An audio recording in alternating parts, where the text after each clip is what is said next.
Серебряная медаль. Хорошо ли это или плохо, или рассчитывали на большее?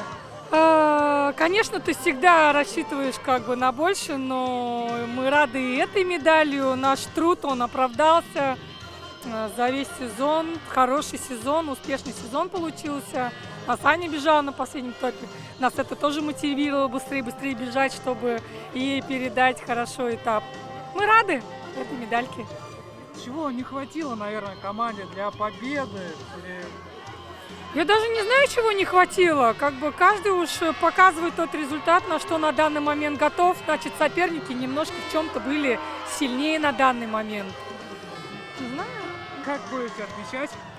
Да какой отмечать? У нас еще марафон надо бежать. Завтра 30 километров надо бежать. Еще в Апатиты надо ехать на 50 километров. Это только в конце сезона отмечать.